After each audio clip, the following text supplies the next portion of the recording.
Well, it is great to see everyone here this morning. Thank you for being here.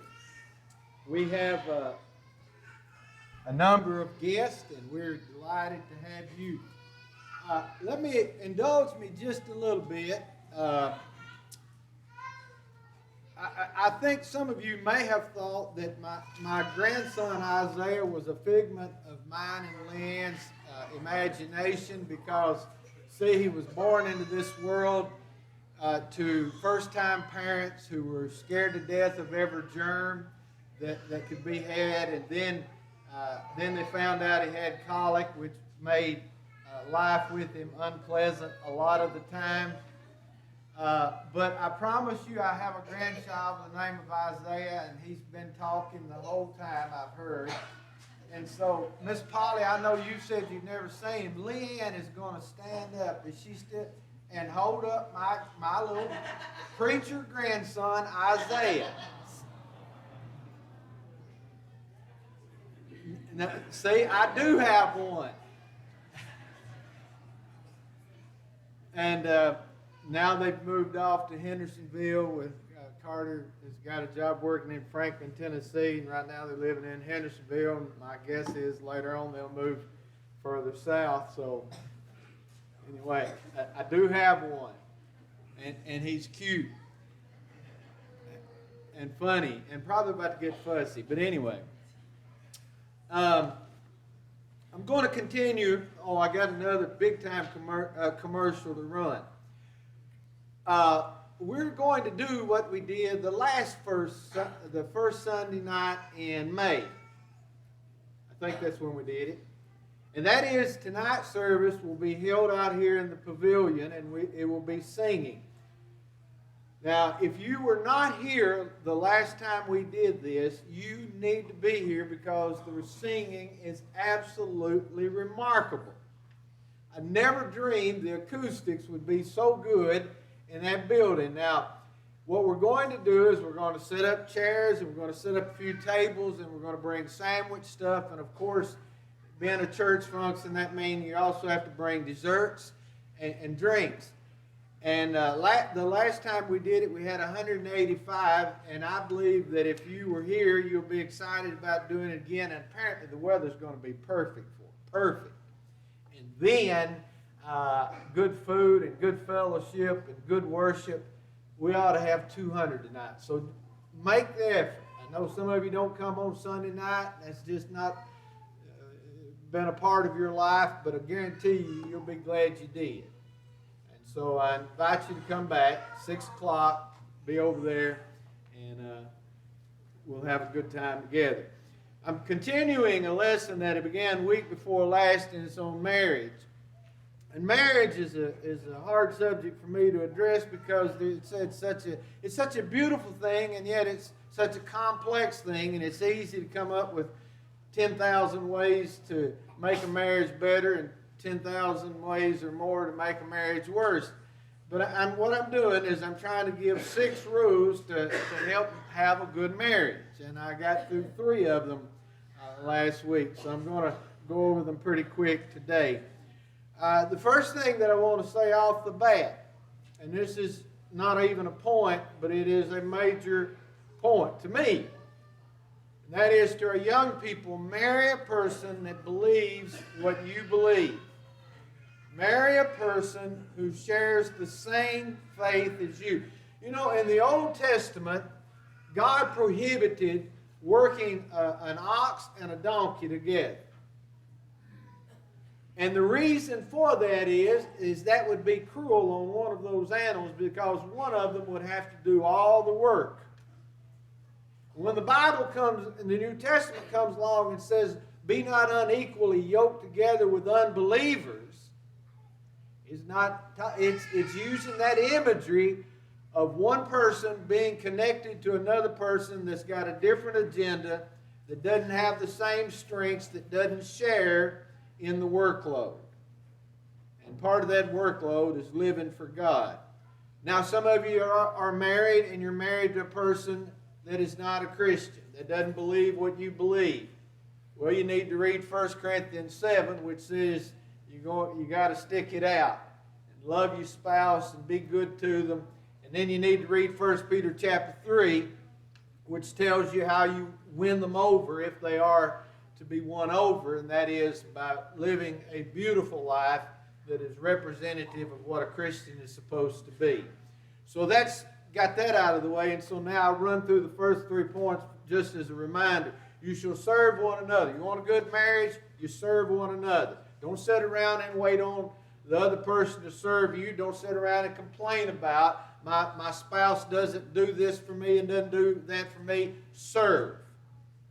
Second point is you shall love unconditionally. And I pointed out week before last that if the Lord expects us to love our enemies and to do good to them, and if the Lord expects us to feed our enemies when they're hungry and give them something to drink, then you know the Lord expects and demands and commands us to love our spouse and love our spouse at all times. Point number 3 was, and I tend to want to get hung up on this because probably I know that I've needed to work on this in my life. You shall respect one another. You will never ever have the kind of marriage that you dream of and that you want if you fail to show respect to your spouse. Now listen carefully. Here's what we can be guilty of. In marriage, we can be guilty of magnifying our spouse's faults and minimizing their good points.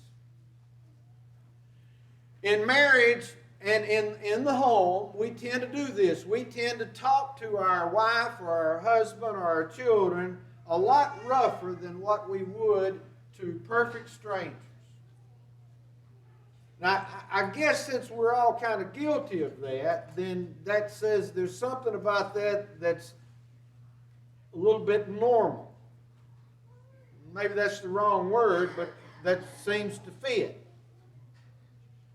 But let me tell you something. We've got to work on not only, and this is something that I've learned and failed at miserably. I've learned from, failed at miserably, still need to work on. We need to listen to what we are saying to our spouse and to our children. And not only do we need to pay attention to what we're saying, are we constantly criticizing? And here's the fault that I have. When I criticize, a lot of times I'm joking, but Leanne doesn't hear that as joking. And I can't convince her that I was joking.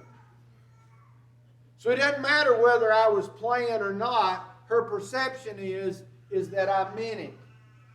And it takes something away from the relationship.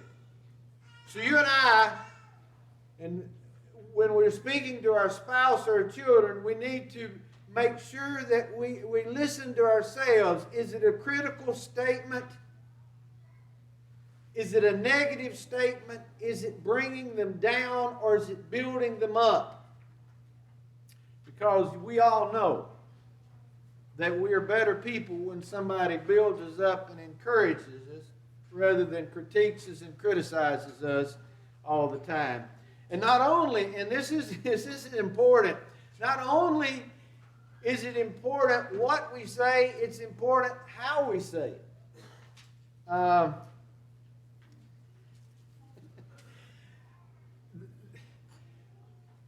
And that involves a lot. I've got 2 or 3 illustrations just popped into my mind. But one time I went on a field trip with Carter when I guess the first year we were here in Alvaton, so he would have been in the 4th grade, maybe it was 5th grade. Anyway, he had this teacher she was a really good teacher. Anyway, the day I went on the field trip with them, she was giving the class a little speech. And her voice was so kind.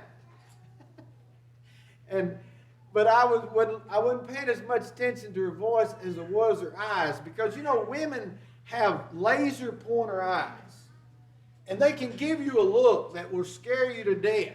I remember one time I was standing in a pulpit and I was preaching. I made one of my jokes about Leanne, and she gave me a look that sent chill bumps up and down my spine. It scared me to death. We know what that look is. Anyway, this teacher was talking to the kids about we're going to have a good time and we're glad to have these visitors along. But I was watching her eyes, and they were darting around, and anybody that was fidgeting, they locked in on. Now, she was saying it nice, but she was also saying things in the way she said it that said, you better do right today. It worked for me. I behaved all day long. I wasn't going to get in trouble. But anyway, sometimes it is the tone of voice, and I know that I come across as an angry person at times, the tone of my voice. A lot of that has to do with growing up with my family. All of my sister-in-laws and Leanne will agree the first time that they all got together with our family, they thought we were all fighting because of the way we talked to each other. We didn't think anything about it, but from an outside point of view and having to adjust to that, our tone of voice is very important. Got to respect. Now we're going to get down into the nitty-gritty, and I'm going to still make my point short. Number 4, some of y'all be writing some of this down because your memory's not as good as you think it is. No other relationship should become before the relationship with your spouse other than your relationship with God. Now, we got a real problem with that in this country. We got a problem in that we put sports, men especially, we put sports ahead of our spouse. If sports are on, it's all about the sports. And we spend more time on sports than we do our spouse. We know more about our favorite teams than we do about what's going on in our wife's life at the time. There's the problem, and to me, this is the real issue. We put our children before our spouse. A lot of people do. Now, part of this comes from the fact that I got to watch how I say this, because part of this is we have decided that we can't afford the lifestyle that we want if we have more than 1 or 2 children. And so we have small families, and we devote ourselves to our children at a silly rate. We dote on them. We worship them. We defend them against any hurt whatsoever. We just go overboard in protecting them, and we also go overboard in paying attention to them and denying our spouse's needs. Now, everybody that's got little kids, listen to me. Little kids demand a lot of time. That's right. And you can give them a lot of time. But if you're neglecting your spouse, then you're hurting your kids. Because to tell you one of the things that children need, and they find this, children need to feel safe with their mom and dad and not being afraid that mom and dad are going to go their separate ways. And a lot of mom and dads go their separate ways and they think they're doing their children a favor. If you want to read something, folks, that it will break your heart, read books on the results caused by divorce. The repercussions of divorce on children. If you want to be a really good parent, be a really, really good spouse.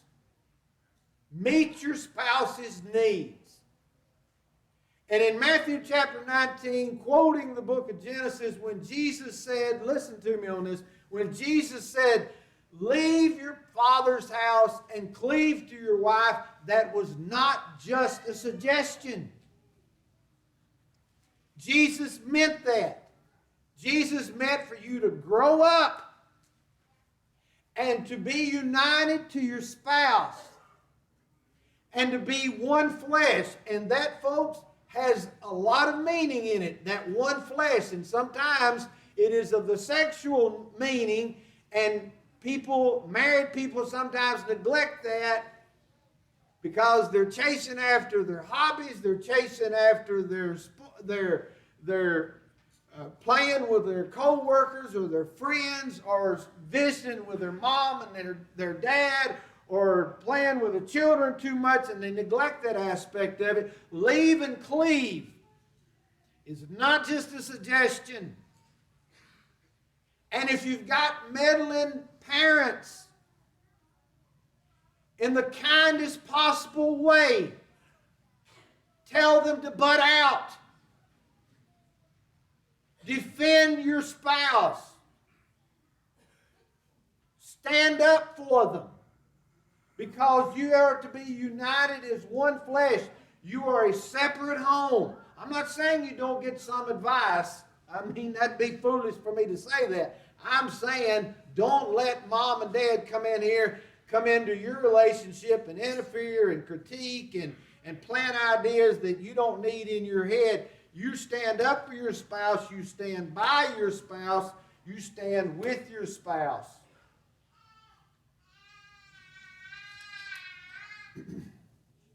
I can say a lot more on that, but I'm moving on.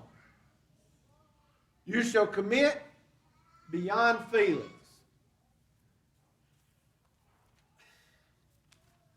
We're the now generation, you know.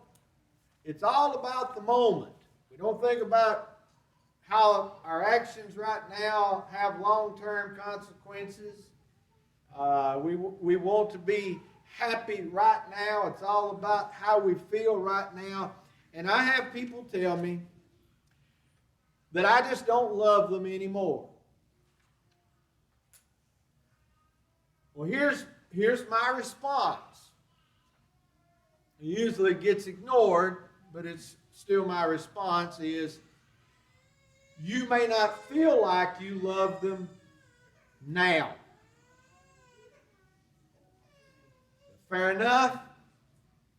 I'm not denying, I'm not saying you're wrong when you tell me I don't feel like I love my husband or my wife. I just want you to add the word now to that, because feelings change, don't they?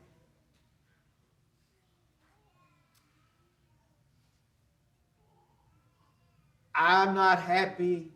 I don't feel like I love them now. Now just think about that. That means there's the hope that you can love them again and you feel that love. And here's part of the problem with this thinking on feelings, besides feelings being so deceptive. The reason you feel that way could be because you are being selfish and you're not ministering to your spouse and doing acts of love for your spouse. It could be that you've developed a selfish mentality where you're expecting your spouse to do everything for you, but you're not doing anything in return.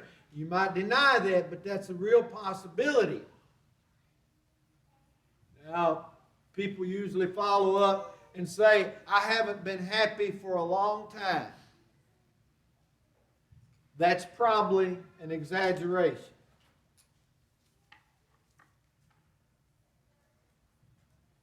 People that say, I'm not happy, need to add that little word, now. That's a big word, isn't it? I'm not happy now. Well, let everybody in on a secret. The world is not designed just for you to be happy all the time. You're not going to be happy all the time. And I can guarantee you, folks, we all know people that wasn't happy in their marriage and they jumped out of that one and they jumped in another one and they found out a little bit later on they were not happy now. They were happy for a while, but not now. We have periods in our life where we're happy. We have periods when we're unhappy. But in marriage, we are to work through our feelings. We're to keep pressing on. We're not to give up. And happiness can come again. I think I've used this the week before last. I still think it is so remarkable how this works. That marriage, when people get married, they start out up here, and then it may even go up a little bit, and then the level of happiness kind of you have kids and you're happy in that moment, but all of a sudden, who's getting up and changing that baby's diaper during the night? Well, it's my time. No, it's not my time. It's your time. And who's going to clean the mess up? And then they turn into 2-year-olds, and you go down in the level of happiness because they're really cute, but they're really crazy. And then they get to 3, and I'm not too sure. 3, they get around even better, so it's harder. And then you get them into sports, and it's a lot of fun watching your kids, but it's taxing on the husband and wife's relationship. You're delighted at your kid. Nothing is cuter than a kid playing t-ball. I'm sorry, soccer doesn't come into that, but t-ball. But anyway, oh, they're cute playing soccer too, I guess. But anyway, t-ball, the uniforms are a lot cuter. Anyway, we're looking at it, we're so delighted, but we're also running them everywhere, and we're stressed, and so the level of happiness goes down a little bit, and then you turn into teenagers, and whoo, way down here. Because if you thought a 2-year-old was emotional and crazy, teenagers.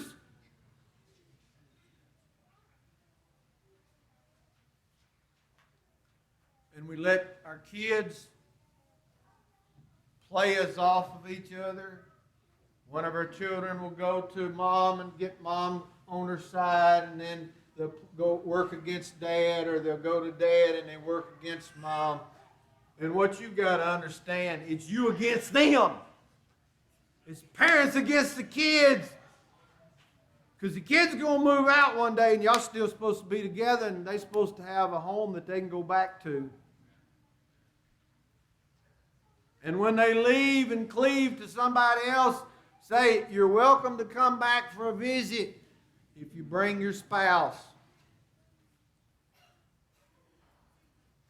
You see, if you'll read in the book of Malachi, chapter 2, I just want you to hear this, chapter 2, verse 14. But you say, I'm going to pick up at halfway through verse 14 of Malachi chapter 2. Because the Lord was witness between, he's actually talking to priests who are putting away their wives for any and every reason. He says, because the Lord was witness between you and the wife of your youth, to whom you have been faithless, though she is your companion and your wife by covenant. I want you to keep that phrase in mind because I'm going to come back to it. Did he not make them one? That God, when you were united in marriage, God made you two people into one. Now, how did he do that? With a portion of the Spirit in their union. The Holy Spirit's involved in this. You know, there's that little verse called, says, grieve not the Spirit. Tell me splitting up a husband and wife doesn't grieve the Holy Spirit. And what was the one God seeking? And it's a great question. And what was the one God seeking? Godly offspring. So guard yourselves in your spirit, and let none of you be faithless to the wife of your youth. For the man who does not love his wife, but divorces her, says the Lord, the God of Israel, covers his garment with violence. Says the Lord God of hosts. Now, I want to come back to this. What is marriage according to Malachi chapter 2? God speaking, it is a covenant. I don't know that it's ever been as true as we tend to make it sound, but used to, it was a lot greater likelihood that if you shook hands with somebody, a handshake and their word meant something, right? I know there's always been liars. I know there's always been crooks, but used to, I'm not making this up, kids. I'm not making this up. If a person told you something and shook your hand, they made a covenant and they kept their end of the bargain. You know what that means for a lot of people now? Absolutely nothing. We're living in a world in which you can hire the greatest lawyers on planet Earth, if there is such a thing. Anyway, that was a joke for your lawyer. Love you. Lord loves you too.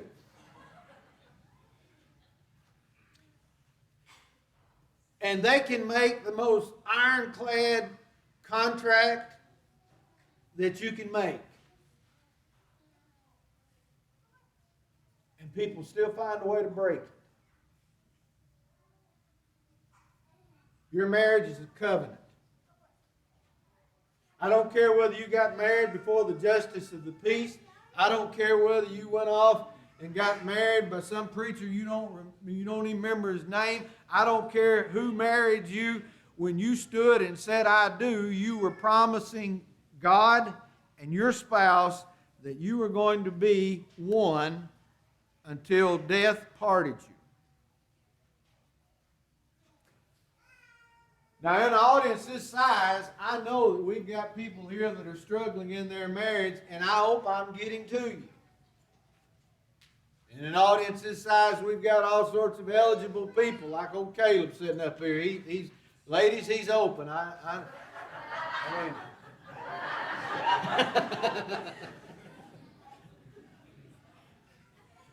and if you get him, you got some work to do, I promise you.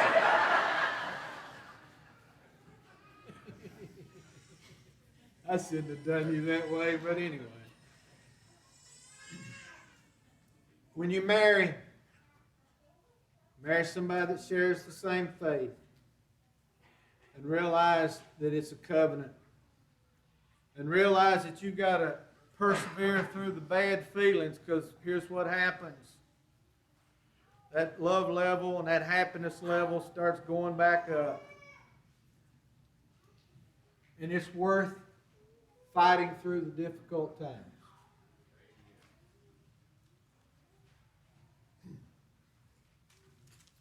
I adore my wife. Pick on her all the time, but it's because I love her so much.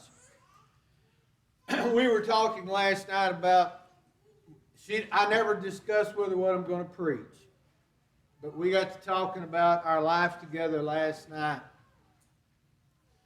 You know, the kids have gone now. We were discussing our life.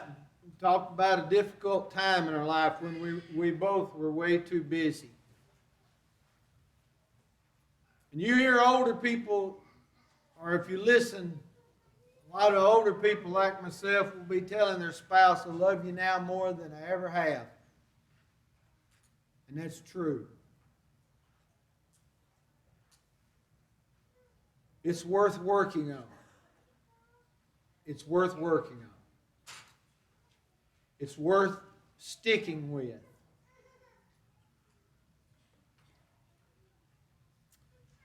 And then I'm going to close with number 6, and I'm not even going to elaborate on it. Actually, 6 and 7. Just say it in this way.